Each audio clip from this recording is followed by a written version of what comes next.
right, well, welcome Life Group and Life Group leaders. It is great to have you. Bob Irwin here with Anthony. Anthony. Yay! Our names rhyme.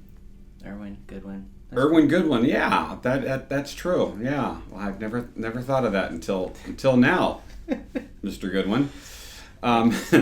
Hey, we're going to talk today about as we start our new semester of life groups. We're just so glad you're meeting, and we're going to dive into this whole elephant in the room sermon series. And the second one out that you're going to be discussing this week is on racism. Yeah. Wow. Yeah. We might as well start with one of the ones, and you might say to yourself, "Hey, I'm not a racist." Sure. Well, I don't think we are. Yeah.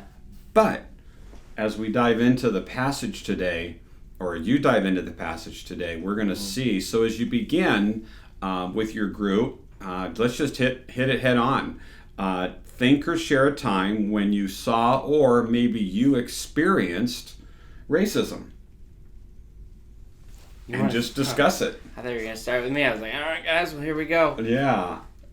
I mean, I think I think everyone will have a story. Yeah. So maybe keep your stories semi-short, even though maybe some of your stories could be emotional. Just encourage you just to know that your group is safe and we're all under Christ, and so share this with you. Maybe you experienced yourself racism, and it'd be great to have you share that with your group.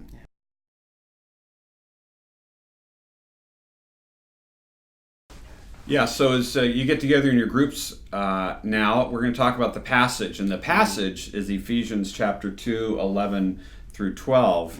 Yeah. And we'll talk about an interesting word that Paul uses, circumcision and uncircumcision. Now, what does that have to do with racism?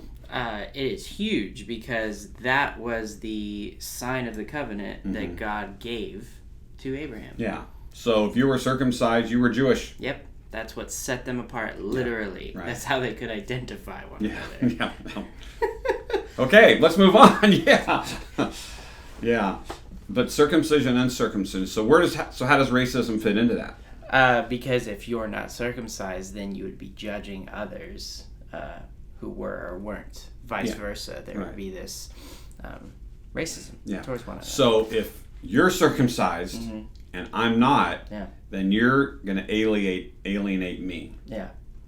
And that's the way they base it today. Today, our basis of racism is not based on things such as that. Yeah. Somehow I'm different or better than you, where it can get ugly. Yeah. And the reason that it's changed now in Ephesians as compared to Abraham is because of Christ. Because of Christ, now everyone is being brought together, so now it doesn't matter if you are or aren't circumcised. Everyone has a way. Yeah, and I think that's where we'd like to just challenge you as life groups, is discuss that and dive into it, in that because of Christ, we then are all of us on level playing field. Yeah. In fact, we won't read it because maybe you should take a moment and read the passage, but at the end of the passage we're asking you to look at is verse 13. But now, I love that. But now, which means, okay, something's changed. In Christ Jesus, you who used to be far away from God have been brought near by circumcision. By the blood of Christ. Yeah. So we then are brothers in Christ now. Yep. Because you're circumcised and I'm not. But we are one in Christ, and that is awesome. So, bro, you're my bro. Thank you, and, bro. So in your groups, you have brothers and sisters there. Discuss the focus of the passage and the questions there.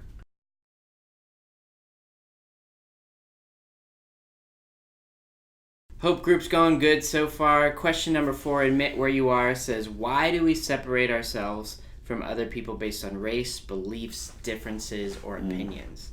I think I could answer this for most everyone, that it's just uncomfortable. Yeah, that's really good. To be around people who don't think like us or process like us.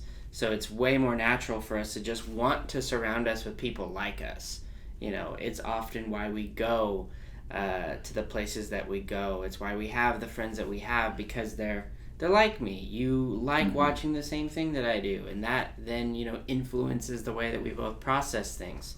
So I think it's natural for us to go with what's common between people, and we don't want to strike out so far just to say like, get rid of all those people who think just like you and get a bunch of different friends. But it is healthy to have those different voices in your life that don't agree with you on every single detail, because they'll help shed some light on the things that maybe you've been blind to. Yeah. Just because you've been in this same avenue, in the same place. Yeah. Even being friends with people of other religions can be eye-opening. Because the ways that you think about those other people, just because of their different belief system, you might end up finding like, there's a lot more that we do have in common than I originally thought, or I totally disregarded this part of how your faith operates. And on that building ground, you could end up sharing Jesus with them, and it radically changes their life. But if you're not willing to put yourselves in those situations of discomfort and not agreeing, then who knows? Yeah.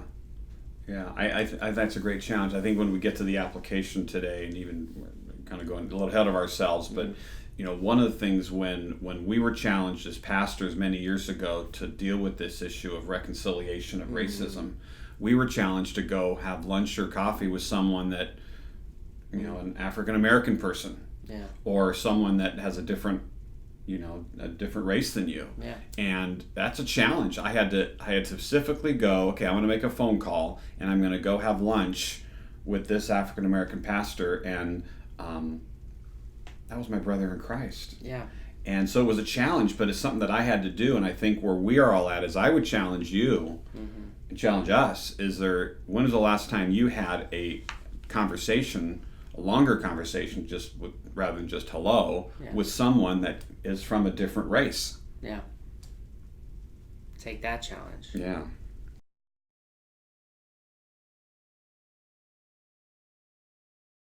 So as you look into the passage again, I would challenge you as we looked at the questions, I'm going to ask you as a group to read that passage again and look at verse 13, and as a group concentrate on maybe share with the group maybe how 13 is real to you, because without 13 it's just it is a whole issue of Jew and Gentile, which you're discussing, but God, but Christ has brought us together, and I think that's where we need to focus as believers.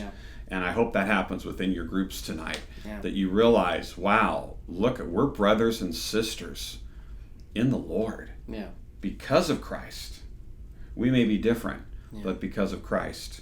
And so do that together, and then ask the question, how can, and maybe quick dialogue between you and I, Anthony, how can a church make a difference in the issue of racism? I mean, it of course it's all over the news. You can't ignore that. But how could we then make a difference? Let's ignore the news for a minute and the whole political thing, but how do we make a difference? What can we do? I think the greatest way that we can, you talk about the national things going on. I think locally, being as preemptive as possible. Like, if we're doing what we're supposed to be doing, and we are loving one another, and we are accepting one another as we are, then that's going to hopefully, soften our hearts, that we don't get to a spot like some of these national stories are, where they react so violently and out of so much hate. And so if today each of us would intentionally love, reach out, pray for people of other races, of other religions, then I think that would bring more of a cohesiveness and prevent something like that drastic stuff that's going on right now. So I think that's probably the biggest practical thing. It really is. It's really as simple and as hard as that. Right. Because it's going to take us as Christians. If you call in the name of the Lord as a Christian, Christian means Christ in one. And Jesus was not racist. Jesus, in fact, Jesus went to those that needed him the most. what are we doing? When's the last time, I'm feeling a little conviction here, when's the last time I specifically went to find someone different than me and just reached out to them or even been friendly with them? Yeah. It's not that I'm unfriendly. Yeah. I'm not mean. I just maybe ignore. Yeah. And shame on me for that.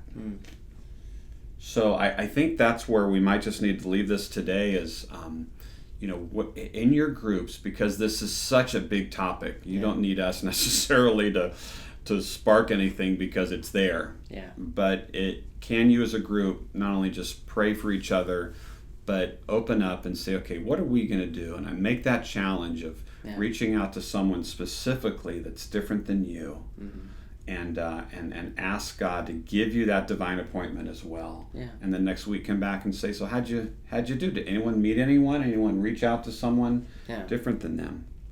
Love it. Yeah. So enjoy your time together, and we love you. We're praying for you. If you ever, again, need something, give us a call. But you just want you to know that we do pray for you as leaders and as groups. Looking forward to a great semester. God bless you.